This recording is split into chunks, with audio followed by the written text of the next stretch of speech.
यह कहानी है राजस्थान के एक छोटे से गांव में रहने वाले रामदीन की, जो पेशे से एक मामूली मजदूर था लेकिन मन से बाबा श्याम का अनन्य भक्त था। रामदीन के जीवन की पूंजी उसकी ईमानदारी और खाटू वाले पर अटूट विश्वास था।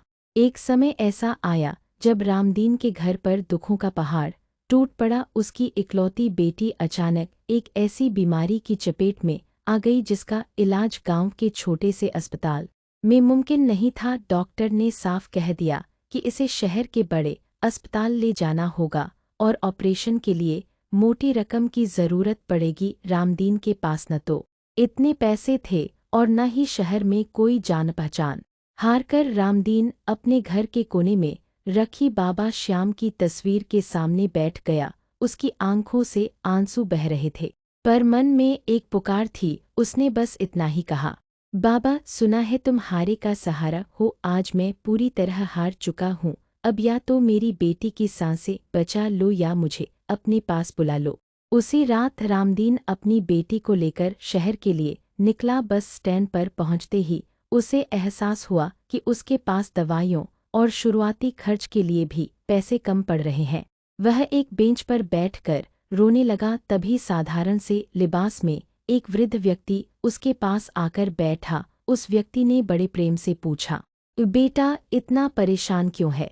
रामदीन ने सुबकते हुए अपनी पूरी व्यथा कह सुनाई। उस वृद्ध ने मुस्कुराते हुए रामदीन के हाथ में एक पुराना सा रुमाल थमाया जिसमें कुछ पैसे बंधे थे और कहा, ये लो, इससे तुम्हारी मुश्किल हल हो जाएगी। और हाँ, अस्पताल पहुंचते ही घबराना मत।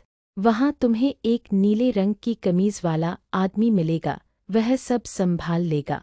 रामदीन ने पैसे गिने तो वह ठीक उतनी ही रकम थी जिसकी उसे तुरंत ज़रूरत थी। जैसे ही वह उस वृद्ध का शुक्रिया अदा करने के लिए पलटा, वहां कोई नहीं था। पूरा स्टैंड खाली पड़ा था। अस्पताल पहुंचते ही चमत्कार का दूसरा सिलसिला शुरू हुआ। डॉक्टर ने बेटी को देखते ही तुरंत ऑपरेशन की तैयारी शुरू कर दी। जब रामदीन ने डरते हुए पैसों की बात की तो वहां मौजूद एक वार्ड बॉय ने कहा, अरे भाई, आपके किसी रिश्तेदार ने तो पहले ही सारा पैसा जमा करवा दिया है। रामदीन हैरान था कि शहर में उसका कौन सा रिश्तेदार है।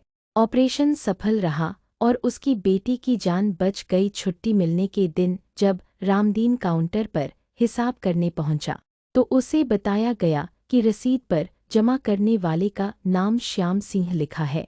रामदीन समझ गया कि वह वृद्ध व्यक्ति और श्याम सिंह कोई और नहीं बल्कि स्वयं खाटू नरेश थे, जो अपने भक्त की लाज बचाने दौड़े आए थे। उसकी आंखों से श्रद्धा के आंसू बह निकले। उसने महसूस किया कि जब संसार के सारे रास्ते बंद हो जाते हैं तब उस तीन बाण धारी के दरबार का रास्ता खुलता है।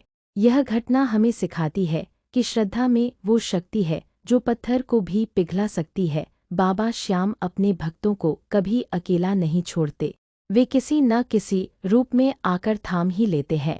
इहारी का सहारा, बाबा श्याम हमारा।